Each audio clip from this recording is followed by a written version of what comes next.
Start. Right, so good morning to each and everyone. Good morning. Good morning. So now, I am the seventh reporter for today, and today, my topic is all about Kant's deontological ethics or the duty framework. Kant's deontological ethics is now referred to as deontological. When we say the term deontological has its root word from the Greek word deon, which means duty. So, deontological, it means more on nag-focus siya sa duty. Hence, deontological ethics focuses on duty, obligation, and rights instead of consequences or ends. So, nag-focus lang siya more on sa duty, obligation, and rights. Not all the consequences na face sa kwan. Then next, an act that proceeds from the will, which wills it, because it can be the will of all is the right action. Willing and doing the will of all is the duty, regardless of the consequences. So, this statement, if our actions are considered morally right, then it is carried out by the will.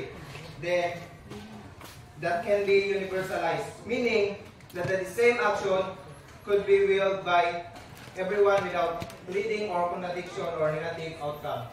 So, na ba may mga additional na mga thought ni?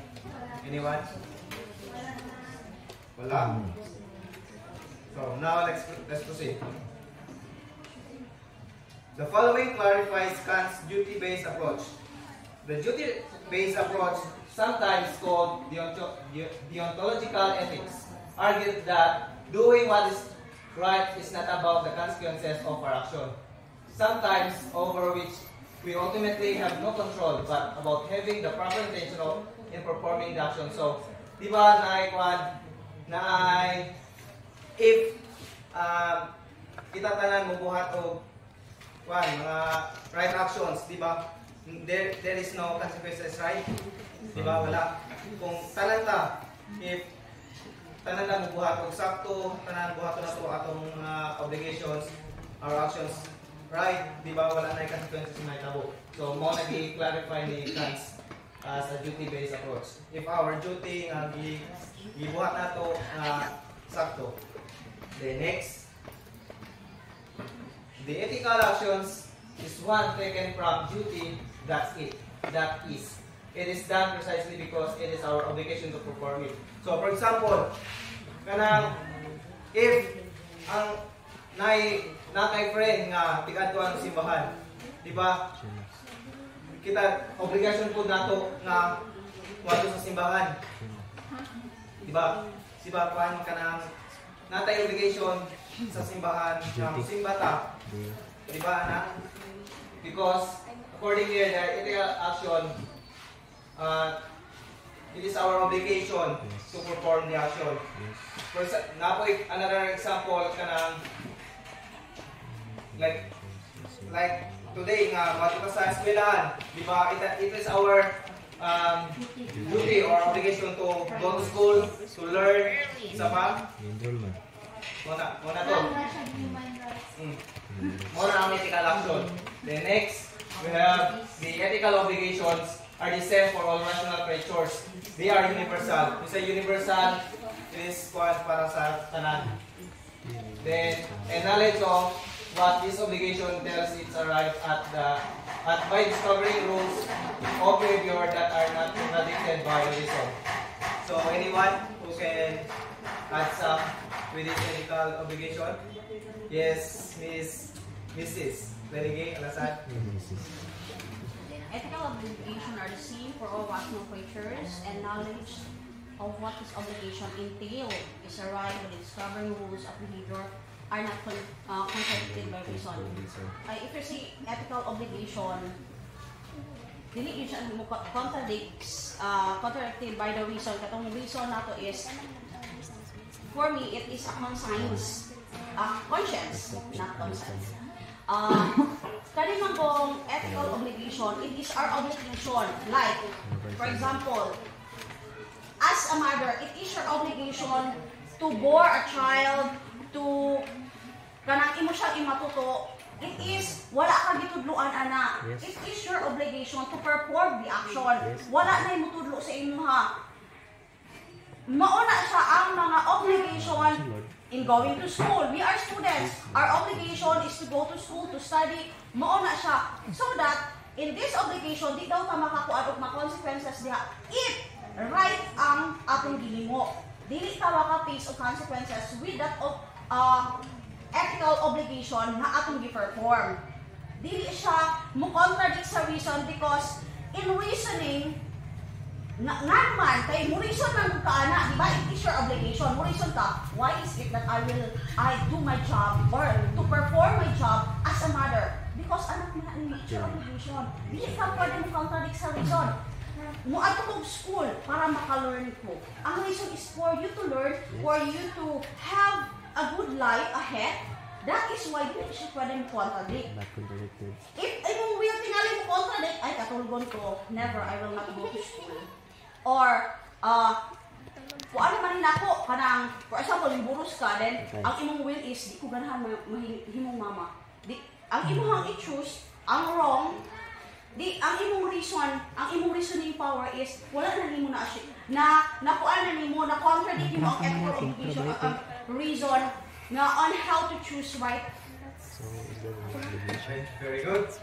So it clearly means that our obligations are consistent and applicable for everyone. Only ipasabot ethical obligation. Yes. Then next, The duty. the duty framework. In the duty framework, we focus on the duties and obligations that we have in a given situation and consider what ethical obligation we have and what things we should never do. Unsa ba nga mga butang nga dinatawag may buhaton? Unsa ba? Pangawat, unsa pa? Mga non-ethical actions nga pagpangabit. Unsa pa? Pagpatay. Mao na ang kwan, emphasize ni Kant sa iyang duty framework. Sa mga atong mga obligations and what are the things that we should never do. Then next, ethical conduct is defined by doing one's duties and doing the right thing, and the goal is performing the correct action. So, di ba? Kanang natay gisunod, right? Natay gisunod nga, for example, sa eskwelahan, di ba? Rules? Natay law, dapat sunod na to. Mo na. At ang kuha na to, ang atong intention is to perform the correct action. Okay, next, Kant's theory of right. According to Kant, the universal principle of right is an action is that the action is right if it can coexist with everyone's freedom in accordance with the universal law, or if it is maximizing the freedom of choice of each can coexist with everyone's freedom in accordance with the universal law.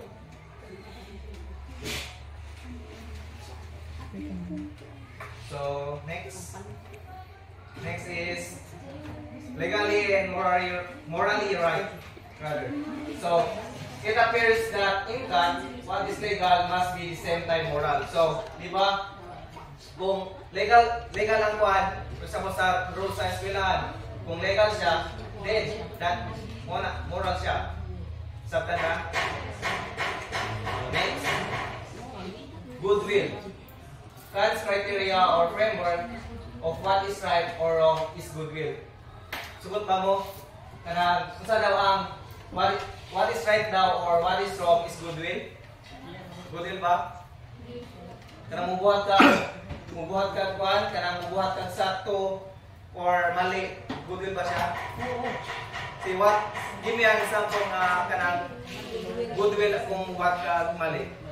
For example, igutom among pamilya or kanang wala may bukas. Siyempre, then mangawag na lang po para makakakaon ko sa ang pamilya, para ma-survive ang akong pamilya. Ako na lang pinakumuhaton. Goodwill sa ay lahat, for some side, bad will siya.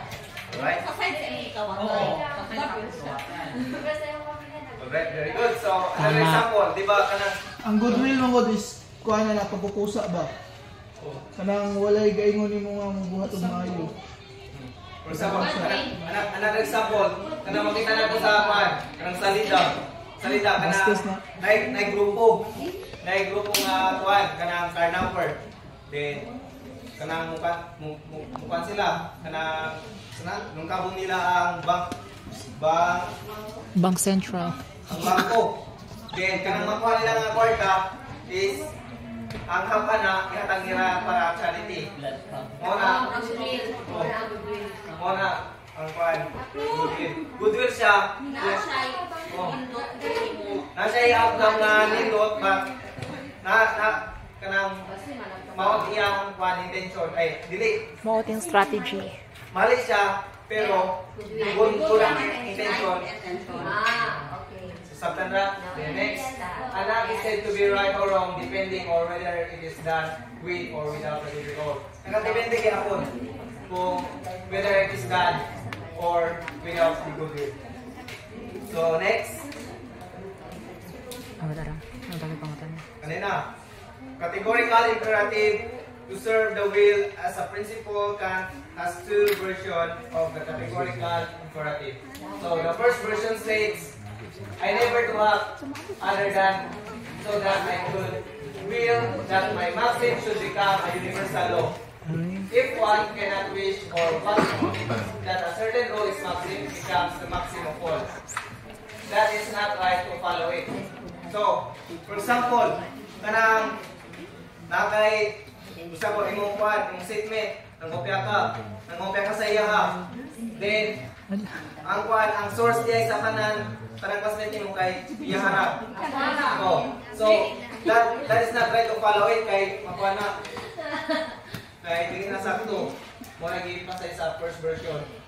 Then second version is as follows. Always treat humanity, whether your own person or that of other, never simply as a mean but always at the same time as an end.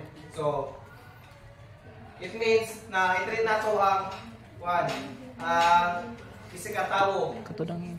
Not simply as naka-intention or Family picture daw. na di alam ko to but Nakay-benefits naka-benefit sa iya na. First benefits. Mura gina kanang kwan lang ba? Friendly benefits. daw. Friendly benefits. O give and take. Give and take and So then last, both implies can. This means that if and only if you can or are free to act in certain ways can be commanded to do so. Diba? Kung natay freedom mo choose, kung natay freedom mo buhat ani, diba kuan kanang kwanta kanang frita ba sa atong mga buhaton. Then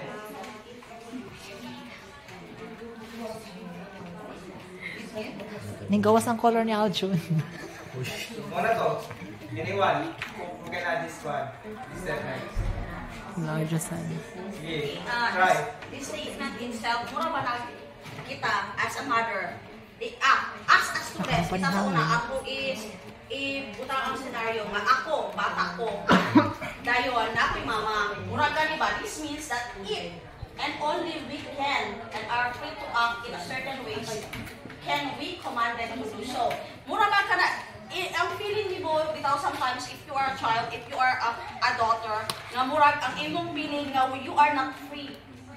Kana bitaw, ang feeling ni mo, if makahawa lang ko anong balaya, the more na kasukan ka, if wala lang ko diri, maghimo jud kong imong ani. Mura ba ka nang, if abri ni mo nga, you are not free in your home.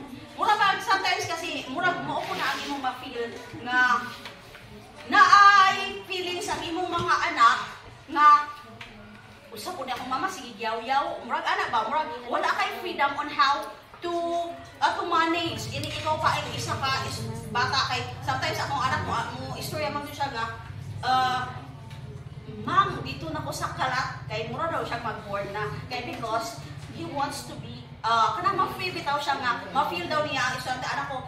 Next na lang if you are in college kay ma-feel ra nimo nga you are free nga pero not totally that freedom nga ma-feel yun niya. Mura ra ka ng if and only. Mura na ka ng word nga if. Mura mo na siya hindrance sa imong freedom. Kaya na siya if. Mura ba ka ng barriers na siya nga mura ba you are not free. Mura ba ka ng ma-feel mo nga kay once manggod ang statement is if. Mura kada bang ang imong gihuna-huna diha. Mura ang feeling nimo you are not free in all you do. Mura siya if and only. Ang word diha, if and only, if we can. Mura pa ka ang statement, if we can, or are free to act in a certain ways, can we be commanded to do so? Pwede ba ta makumanan? A certain ways, can we be commanded to do so? As a mother, you can command, murag anak ba siya? Maura na, kay ang word na if and only, murag mo, himo na siyang barrier in the settings. Right, very good. So, is there any question or clarification regarding with my report? Ma'am? May violent reaction? Okay na. So, I think that would be all and thank you. And have a nice day.